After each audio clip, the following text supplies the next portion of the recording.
大家好，呢度係 Welcome Audio，我係 Dennis，翻嚟玩下佢。今日咧想同大家玩下我身邊呢一套非常之傳奇嘅 CD 組合 Wardia 7轉盤加呢個 Marantz 嘅 Project D1 解碼。資深嘅發燒友咧都一定會聽過 Wardia 7+9。咁 Wardia 7+9係咩咧？就係一個 Wardia 7嘅轉盤加 Wardia 9嘅解碼。呢一套咧係我諗20幾30年前咧，大家都會覺得係呢一個 CD 機裏邊嘅咧嘅天花板嚟嘅。Marantz 嘅 Project D1 咧，亦都係一部非常之傳奇嘅解碼嚟嘅。佢限量咧只係做咗500部。點解做咁少咧？其實唔係佢唔想做，而係咧材料唔夠。因為咧佢裏邊嘅核心咧就用咗一粒叫 TDA1541S2 嘅解碼，而呢粒解碼咧係要 grade 出嚟，非常之罕有。當 Marantz 上倉庫裏邊咧，發現咗少量嘅呢個 TDA1541S2 之後咧，佢就做咗2部機，一部咧就係 Marantz 7嘅 CD 機，同埋呢一部 Project D1 嘅解碼。今日咧我就想將呢兩個咁傳奇嘅組合駁埋一齊，開下聲聽下佢同而家新嘅 CD 機嘅旗艦到底相差有幾多。今次用嚟比較佢咧，我用咗呢個 Isotonic 嘅 K1 嘅 CD 機作為一個參考。前後級同喇叭方面咧，我就會用呢個大釘嘅 Momentum HD 夾呢個 Constellation 嘅 Taurus 推呢個 Wilson Audio 嘅 What Am I。首先咧，我就會用呢個 Isotonic 嘅 K1 開聲，跟住咧就會再聽一聽呢個 Wardia 7夾呢個 Marantz 嘅 Project D1 嘅聲音。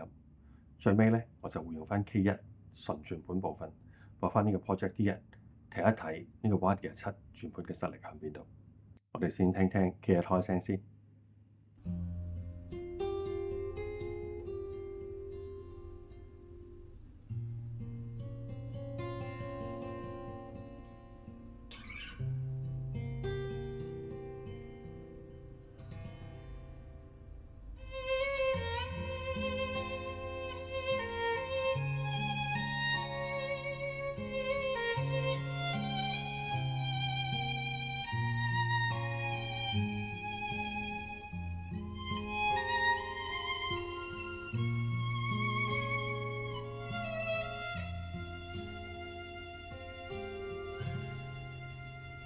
Speak softly, love, and hold me warm against your heart. I feel your words, the tender trembling moments down。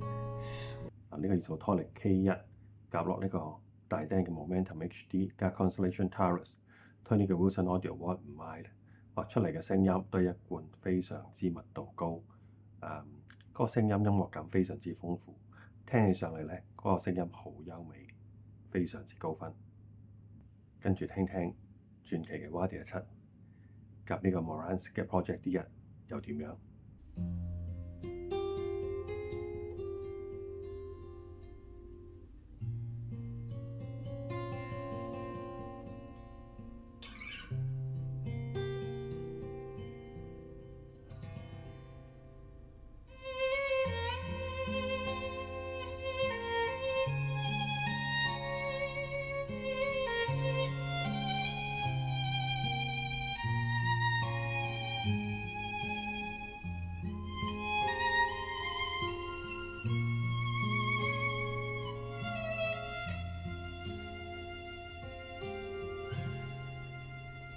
？Speak softly, love, and hold me warm against your heart.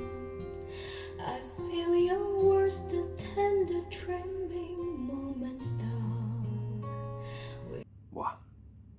完全估唔到，其實呢個 Wardia 7夾呢個 Marantz 嘅 Project D1出嚟嘅分析力一啲都唔輸俾呢個 Isotonic 嘅 K1。整體個聲音密度啊、音場定位啊都非常之接近。唔知大家聽唔聽到？我就聽得好清楚。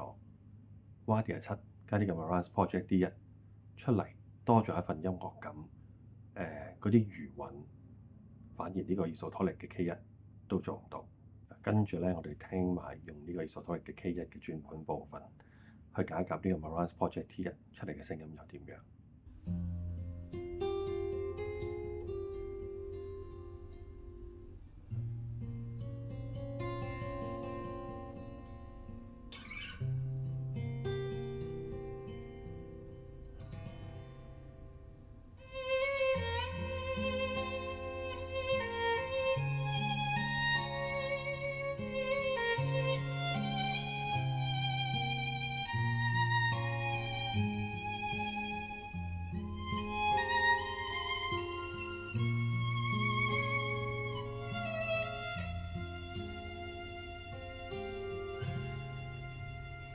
Speak softly, laugh and hold me warm against your heart.